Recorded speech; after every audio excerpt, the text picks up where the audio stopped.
Cantonment నియోజకవర్గంలో రోడ్లు, నీరు, డబుల్ బెడ్రూమ్, డ్రైనేజ్ సమస్యలు చాలా ఉన్నాయని, తమ ఎంపీగా గెలిచిన మరుక్షణమే సమస్యలు పరిష్కరిస్తానని మల్కాజ్గిరి పార్లమెంట్ అభ్యర్థి పట్నం సునీత మహేందర్ రెడ్డి అన్నారు. ఎన్నికల ప్రచారంలో భాగంగా కంటోన్మెంట్ నియోజకవర్గం మహేంద్ర హిల్స్ లోని మాజీ మంత్రి సర్వే సత్యనారాయణ నివాసంలో జరిగిన పార్టీ కార్యకర్తల సమావేశానికి ఆమె ముఖ్య అతిథిగా హాజరయ్యారు. మాజీ మంత్రి సర్వే సత్యనారాయణ మాట్లాడుతూ కంటోన్మెంట్ అసెంబ్లీ, మల్కాజ్గిరి పార్లమెంట్ 2 స్థానాలలో కాంగ్రెస్ పార్టీ అభ్యర్థులు భారీ మెజార్టీతో గెలుస్తారని ధీమా వ్యక్తం చేశారు. మెజార్టీతో గెలిపిస్తుంటే మేము కానీ వాళ్ళు టికెట్ ఇవ్వలేరు. ఇచ్చిన ఇక్కడ మొత్తం హైదరాబాదు, సికింద్రాబాద్ మొత్తం అన్ని ఓడిపోయినాయి. కానీ కాంగ్రెస్ గారి నుండి మొదలుకుంటే కిరణ్ కుమార్ రెడ్డి వరకు కాంగ్రెస్ ముఖ్యమంత్రిలో ఉన్నా ఎంతో అభివృద్ధి చేసింది, ఎంతో చూపించిన. అప్పుడు నేను 10 సంవత్సరాలు ఉన్నా. ఒకసారి సిద్దిపేట పార్లమెంట్కి ఎంపీగా ఉండి 1,00,000 ఓట్లతో గెలిచిన సంగతి. అదేవిధంగా మల్కాజ్గిరి పార్లమెంట్కు 1,00,000 పైకి ఓట్లతో నేను గెలిచిన అంటే ఎందుకు గెలిచిన? కేవలం ప్రజలను ఆకట్టుకున్నా, సేవ చేసిన, అందుబాటులో ఉన్నా, పిలిస్తే పలికిన, నా దగ్గరికి వస్తే ఆదరించిన, అందరి కష్టాలు నా కష్టాలుగా భరించిన. కాబట్టి ప్రజలు ఆ విధంగా దీవించిండ్రు, ఆశీర్వదించారు. ఇప్పుడే సంజీవ్ రెడ్డి గారు చెప్పినట్టు 2009లో ఇది మొట్టమొదటిసారి మల్కాజ్గిరి పార్లమెంటు స్థాపించబడింది.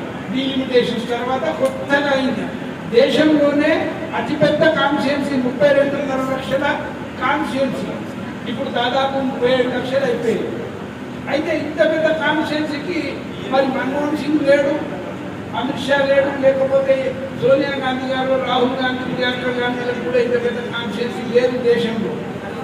ఆ రోజు జనరల్ సీటు సర్వే సత్యనారాయణ ఎక్కడ గెలుస్తాడు? ఒక దళితుడు కదా, పేదవాడు కదా, అసలు ఇది ఇస్తే గెలుస్తాడా, ఇది తీయొద్దు అని ఎంతో మంది అడ్డుపడ్డా మరి సోనియా గాంధీ గారు ముందుకు వచ్చి లేదు నేను సర్వే కంటే జయిస్తా, ఆయన గెలుస్తాడు అని నాకు ఆ సీట్ ఇచ్చినందుకు, మన కాన్స్టిట్యున్సీలో ఉన్న ప్రధానికం అందరూ దీవించినందుకు, మరి మీరంతా కలిసి ముందుకు వచ్చినందుకే నేను గెలవగలిగిన, ఎంతో సేవ చేయగలిగిన. అదృష్టానికి కేంద్ర మంత్రి కూడా ఆయన. నేను ఎప్పుడు చెప్తూ ఉంటా, నన్ను కన్న తల్లి నా సొంత తల్లి అయితే నాకు రాజకీయ పునర్జన్మనిచ్చిన నా తల్లి సోనియా గాంధీ గారు. నేను 2004లో ఎమ్మెల్యే టికెట్ అడిగిన. No, I want in parliament అన్నారు అమ్మగా. సిద్దిపేట పార్లమెంట్ ఇచ్చింది. అప్పుడు కూడా కంటోన్మెంట్ అసెంబ్లీ ఉన్నది సిద్దిపేట పార్లమెంట్. అట్లనే మళ్ళీ ఇప్పుడు ఎక్కడ చేస్తావు సర్వే అని అడిగింది. అంటే అమ్మ నువ్వు మల్కాజ్గిరి ఇస్తే నేను చేస్తా అంటే are you confident of winning the seat అన్నది.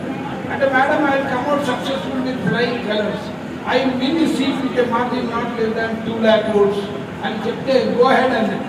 9 నెలల ముందే నా సీట్ అనౌన్స్ చేసేసింది అమ్మగారు. మరి నేను చేసిన 2 లక్షలతో గెలుస్తారన్నా కానీ ఆ రోజు ఎమ్మెల్యేలంతా నాకు వ్యతిరేకంగా చేసిండ్రు. ఒకటేసారి వచ్చిన ఎలక్షన్స్ ఎమ్మెల్యేలంతా వేరే దిక్కేసిండ్రు. మరి జనమంతా నా దిక్కేస్తే 1.5 lakh వస్తుంది, 20 మంది ఇచ్చేది. ఇదంతా రైతు న్యాయం ఒకటి, ఇంకా సామాజిక న్యాయం, ఇంకా శ్రామిక న్యాయం, ఇట్లా యువ న్యాయ లక్షలు అంటే మామూలు విషయం కాదు. ఇంకా రైతులకి సబ్సిడీ మీద ఇస్తారు. ఇంకా అన్ని ఏమేమో స్కీమ్స్ అవన్నీ డీటెయిల్గా చదవాలి.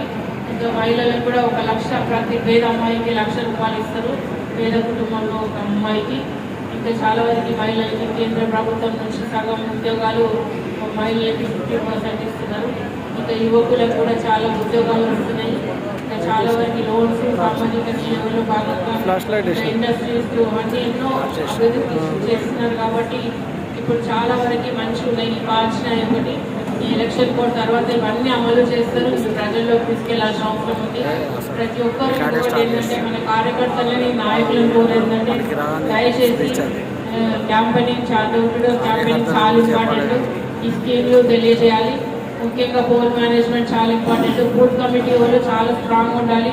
బూత్ కమిటీలో పనిచేసే వాళ్ళు అప్పుడు మన పోలింగ్ బూత్లలో మరి మీరు చాలా స్ట్రాంగ్ ఉంటేనే మనకి మంచి మెజార్టీ వస్తుంది. లేకపోతే అక్కడ రిగ్గింగ్ కూడా అయ్యే అవకాశాలు ఉన్నాయి. కాబట్టి చాలా వరకు మీరు కొంచెం జాగ్రత్తగానే ఉండాలి అక్కడ.